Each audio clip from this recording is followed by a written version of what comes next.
Hello guys, আসসালামু আলাইকুম। তো আজকে আপনাদেরকে আমি এই ভিডিওতে শিখিয়ে দেবো কিভাবে আপনারা অ্যান্ড্রয়েড দিয়েই কার্টুন এডিটিং করবেন। তো চলে যাচ্ছি মোবাইল স্ক্রিনে।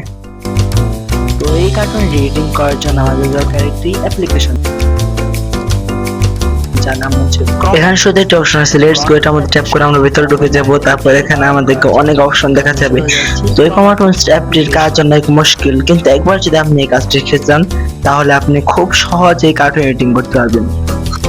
তো আমরা এখানে প্লাস আইকনের উপর ট্যাপ করে ভিতরে ঢুকে এসেছি।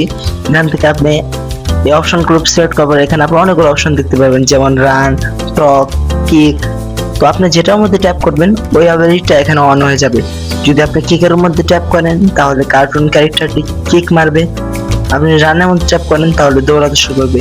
এখন আমি অ্যাংরির মধ্যে ট্যাপ করেছি, তো এই দেখুন রাগের এই কার্টুন ক্যারেক্টারটি যেন ফুসফুস করছে, এখন রাগের মোডে চলে এসে পড়ছে। তো এইভাবে আপনার ক্যারেক্টারের অ্যাবিলিটি চেঞ্জ করতে পারবেন। এইভাবে আমরা প্লাস আইকনে ট্যাপ করে করে কার্টুনের বিভিন্ন পরিবর্তন আমরা করতে পারবো। প্রশ্ন হচ্ছে আমরা ক্যারেক্টারটিকে মুভ করবো কিভাবে? তো ক্যারেক্টারটিকে মুভ করার জন্য এখানে আপনারা নিচে একটি হলুদ কালার লাইন দেখতে পাচ্ছেন, যেটার মধ্যে মুভ লেখা আছে। তো আমরা এখানে পেজটা মুভ করতে পারি। তো আমি এখানে একটি ক্যারেক্টারের অ্যাবিলিটি দিয়ে দিচ্ছি, যেমন সাপোজ এটা ভাবতে পারেন এটা ওয়াক করবে। ওয়ার্কের মধ্যে আমি প্রেস করে এটাকে ট্যাপ করলে আবার অ্যাবিলিটিটা ক্যান্সেল হয়ে যাবে। সাপোজ আপনি একটি অ্যাবিলিটিতে দিলেন, অ্যাবিলিটি দেওয়ার পর এর উপরে আবার ট্যাপ করলেন, মানে ক্যারেক্টারটার উপরে ট্যাপ করলেন, তাহলেই অ্যাবিলিটিটা ক্যান্সেল হয়ে যাবে। তো আমি এখন এখানে একটি অ্যাবিলিটি দিয়ে রাখছি। তো ওয়ার্কিং অ্যাবিলিটি দিলাম আমি। তারপর আপনি এখন যা করবেন, এই ক্যারেক্টারটিকে আপনি যেখান থেকে ওয়ার্ক করছেন এভাবে হাত দিয়ে টেনে আপনি মুভ করবেন, মানে যে হলুদ কালার লাইনটা আছে এই লাইনের উপরে প্রেস করে ধরে আপনি আস্তে আস্তে আপনার মন মতো মুভ করে নেবেন। তারপর একটি বিষয় হচ্ছে, যখন আমরা ভূতের কার্টুন এডিট করি তখন ক্যারেক্টারটিকে ছোট বড় করার দরকার হয়। তো আমরা এখানে সাদা কালার একটি লাইন দিতে পারছি। তো এখান থেকে আমরা ছোট করলেই যে ক্যারেক্টারের প্লাস আইকনে টিপ করে আমরা এখানে ঢুকেছি সেই ক্যারেক্টারটি একদম ছোট হয়ে যাচ্ছে।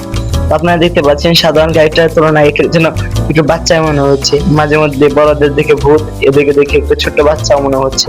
তো এইভাবে আমরা ক্যারেক্টারকে চাইলে ছোট বড়ও করে নিতে পারি। আর এখানে আপনি অনেক ধরনের অ্যাবিলিটি পাবেন, শুধু রান আর ওয়াক না, flying, kick, sit down, stand up, এরকম আরো অনেক ধরনের অ্যাবিলিটি আছে। তো আপনাদেরকে আমি এখানে অ্যাবিলিটি গুলো দেখিয়ে দিলাম। এখন আমি কিছু অ্যাবিলিটি নিজে টেস্ট করবো, কারণ এই অ্যাপটি আমি প্রথমবার মানে একবার শুধু শিখেছি, তারপরে আপনাদের সামনে করে দেখাচ্ছি। তো এর আগে আমি এই অ্যাপটি মানে যে বারবার ইউজ করা, যেমন ক্যাপকাট, অ্যাডমিশন, এগুলো আমি বারবার মানে নিচে ব্যবহার করে করে অভিজ্ঞ হয়ে তারপর আমি শিখেছি, কিন্তু এই বিষয়ের দিক দিয়ে এমন না। তো আমার একজন সাবস্ক্রাইবার আমাকে বলেছে এই কার্টুনটি তৈরি করার জন্য, তো আমি নিজেই প্রথমে ট্রাই করছি আর সেই ভিডিওটা আপনাদের দেখাচ্ছি। তো আমি এই ছোট ক্যারেক্টারটির উপর এখন একটি অ্যাবিলিটি ইউজ করব। অ্যাবিলিটি ইউজ করে এটাকে সুপার উপর দাঁড়া করিয়ে দেবো। তো আমি এখন অ্যাবিলিটি ইউজ করলাম। তো দেখুন আমার প্রথমবারই চেষ্টা সফল রইলো, এটা আমি ঠিক মতো দাঁড়া করে দিতে পেরেছি। আপনাদের প্রশ্ন আসতে পারে যে কার্টুনের মধ্যে মাঝে মধ্যে ব্যাকগ্রাউন্ড এর প্রয়োজন হয়, তো আমরা ব্যাকগ্রাউন্ড কিভাবে মুভ করবো? তো এখানে আপনার ব্যাকগ্রাউন্ড মতো আইকন দেখতে পাচ্ছেন, যেখানে আমি ট্যাপ করে ব্যাকগ্রাউন্ডটাকে মুভমেন্ট করবেন। তো আপনি যতক্ষণ এটার মধ্যে ট্যাপ দিয়ে রাখবেন ততক্ষণ আপনার ব্যাকগ্রাউন্ড আপনার মুভ করবে। আর একটা কথা সবসময় মনে রাখবেন, যখন আপনি এই অ্যাপটার ভিতরে ঢুকবেন আপনি যা যা মুভমেন্ট এই যে আপনি তখন হাঁটালাম। তো আমি যখন এই রেকর্ড অপশনটির উপর ট্যাপ করবো, তো শুরু থেকে আমি যেভাবে যেভাবে মুভমেন্ট করেছি সেই মুভমেন্ট গুলো রিপ্লে হবে আর এটা ভিডিও আকারে রেকর্ড হবে, সেটা হবে আমার কার্টুন।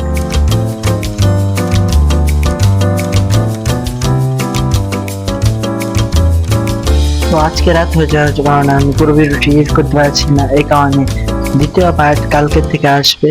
তো আজকের মতো এখানেই বিদায় নিচ্ছি। আসসালামু আলাইকুম। আর এরকম এডিটিং এর ভিডিও পাওয়ার জন্য আমার চ্যানেলকে সাবস্ক্রাইব করে রাখুন। সামনে এরকম আরো অনেক ভিডিও নিয়ে আসবো, আর এই ভিডিওর পার্ট 2 কালকে আসছে ইনশাআল্লাহ। আসসালামু আলাইকুম ওয়া রাহমাতুল্লাহি ওয়া বারাকাতুহু।